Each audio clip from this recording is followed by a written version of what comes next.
বন সম্পদ তথা বন্যপ্ৰাণীৰ সুৰক্ষা প্ৰদানত চূড়ান্তভাৱে ব্যৰ্থতা প্ৰদৰ্শন কৰি অহা অকৰ্মণ্য বনমন্ত্ৰী ৰকিবুল হুছেইনৰ বন বিভাগৰ শিথিলতাৰ কাৰণেই ধাৰাবাহিকভাৱে গড় নিধন অব্যাহত থকাৰ সময়ত বনমন্ত্ৰীগৰাকীৰ নিলিপ্ত ভূমিকাক লৈ ৰাজ্যৰ সচেতন মহলৰ মাজত হৈ থকা সৰব চৰ্চা আৰু অসমবাসী ৰাইজৰ ক্ষোভক প্ৰতিবাদ কৰি আজি অসম যুৱ সন্থাৰ কামৰূপ জিলা সমিতিয়ে এক প্ৰতিবাদী কাৰ্যসূচী ৰূপায়ণ কৰে। অসমৰ জাতীয় সম্পদ গড় সংৰক্ষণৰ নামত আবুৱা ভাৰি অহা বন বিভাগক জবাবদিহি কৰি অহা জাতীয় সংগঠনটিৰ কামৰূপ জিলা সমিতিয়ে আজি দীঘলীপুখুৰী পাৰত বনমন্ত্ৰী ৰকিবুল হুছেইনৰ পুতলিকা দাহ কৰি তীব্ৰ প্ৰতিবাদ সাব্যস্ত কৰে। সন্থাই বনমন্ত্ৰীগৰাকীক প্ৰকৃতিস্থ হৈ গড় হত্যাৰ বিৰুদ্ধে কাৰ্যকৰী ব্যৱস্থা গ্ৰহণ কৰি সক্ৰিয় হ'বলৈ অন্যথা পদত্যাগ কৰি ব্যৰ্থতা স্বীকাৰ কৰিবলৈ আহ্বান জনায় আৰু ভৱিষ্যতে বনমন্ত্ৰী তথা বন বিভাগে অসম গৌৰৱ এশিঙীয়া গড়ৰ সুৰক্ষাৰ বেলিকা ৰহস্যজনক নিৰ্লিপ্ততা প্ৰদৰ্শন কৰিলে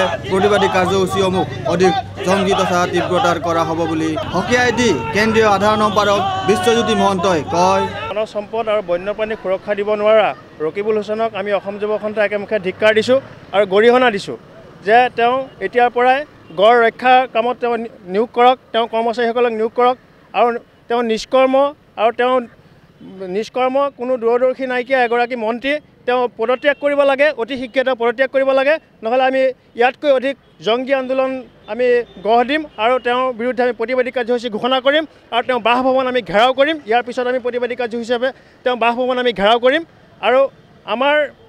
যি 2014 চনত গোটেই বছৰটোত 12 মাহত 29টা গড় হত্যা হৈছে, এশিঙীয়া গড় হত্যা হৈছে আৰু জানুৱাৰীৰ পৰা আজিলৈকে 2015 চনত এটা গড় হত্যা হৈছে, বছৰৰ আৰম্ভণিতে এটা গড় হত্যা হৈছে। গতিকে ইয়াৰ আমি তীব্ৰ বিৰোধিতা কৰিছোঁ। অসম চৰকাৰখনে ইয়াৰ সংৰক্ষণ কৰক, এশিঙীয়া গড় সংৰক্ষণ কৰক, ইয়াকে কৈ আমি অসম যুৱ সন্থাই তীব্ৰ প্ৰতিবাদী কাৰ্যসূচী ঘোষণা কৰিছোঁ। Video' journalist Sushanta Das, Sentinel News, Guwahati.